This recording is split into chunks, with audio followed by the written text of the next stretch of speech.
त्रिदोषः आपके शरीर को समझें वेद आईक्यू के इस वीडियो से। आयुर्वेद का सबसे गहरा रहस्य जाने कि आपका शरीर किस ऊर्जा से संचालित होता है। त्रिदोष त्रिदोष क्या है? आयुर्वेद के अनुसार तीन मूल ऊर्जाएं हमारे शरीर और मन को नियंत्रित करती हैं, जो कि है वात, पित्त, कफ। सबसे पहले आता है वात, वायु और आकाश तत्व, गति, रचनात्मकता और संचार का प्रतीक। दूसरा आता है पित्त, अग्नि और जल तत्व, पाचन, बुद्धि और परिवर्तन का स्रोत। तीसरा आता है कफ, पृथ्वी और जल तत्व, स्थिरता, शक्ति और प्रेम का आधार। तो सबसे पहले हम देखेंगे वात दोष। वात दोष वायु की ऊर्जा। इसके मुख्य गुण हैं, यह हल्का, रूखा, ठंडा, तेज, सूक्ष्म होता है तथा रचनात्मक और चंचल स्वभाव। इसके असंतुलन के लक्षण हैं चिंता, अनिद्रा, कब्ज, जोड़ों का दर्द, शुष्क त्वचा। इसके बाद आता है पित्त दोष, अग्नि की ऊर्जा। इसके मुख्य गुण हैं गर्म, तीखा, हल्का, तेलीय, तीव्र बुद्धि और नेतृत्व क्षमता। इसके असंतुलन के लक्षण हैं क्रोध, जलन, एसिडिटी, त्वचा पर दाने, अत्यधिक पसीना आना। इसके बाद आता है तीसरा दोष, कफ दोष, पृथ्वी की ऊर्जा। कफ दोष में पृथ्वी महाभूत की प्रधानता होती है। इसके मुख्य गुण होते हैं भारी, ठंडा, चिकना, धीमा, स्थिर, प्रेम पूर्ण और धैर्यशील स्वभाव। कफ दोष के असंतुलन के लक्षण हैं आलस्य, वजन बढ़ना, जमाव, अवसाद, अधिक नींद आना। अपनी प्रकृति पहचानें, अर्थात अपनी प्रकृति पहचानने के लिए इन सरल संकेतों से जानें कि आप में कौन सा दोष प्रधान है।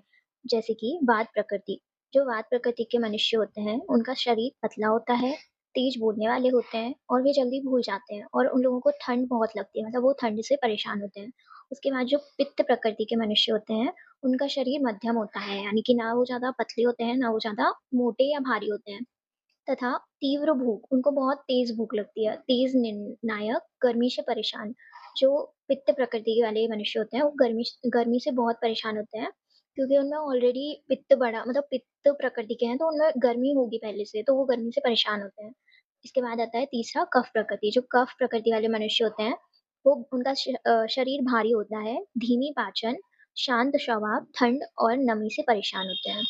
इसके बाद हम देखेंगे बात के लिए आहार और जीवन शैली। गर्म और तेलीय भोजन, घी, तिल का तेल, सूप और पकी सब्जियां खाना चाहिए। नियमित दिनचर्या, एक ही समय पर सोना जागना, अभ्यंग यानी कि तेल की मालिश करें। इसमें वात प्रकृति वाले मनुष्यों को परहेज बताया गया है। ठंडा, कच्चा, सूखा भोजन और अनियमित जीवन शैली से बचना चाहिए।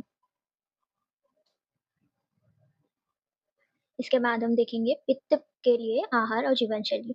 ठंडे और मीठे खाद्य, अर्थात नारियल पानी, खीरा, धनिया, दूध और मीठे फल लें। शांत जीवन शैली, ध्यान करें, प्रकृति में समय बिताएं, क्रोध से दूर रहें। और पित्त प्रकृति के मनुष्यों को परहेज करना चाहिए तीखा, खट्टा, तला हुआ और बहुत गर्म भोजन से बचें, अर्थात इनको तीखा भोजन नहीं खाना चाहिए या तीखा कुछ भी पदार्थ नहीं लेनी चाहिए, खट्टा नहीं खाना चाहिए, तला हुआ नहीं खाना चाहिए और इनको बहुत ज़्यादा गर्म भोजन से बचना चाहिए।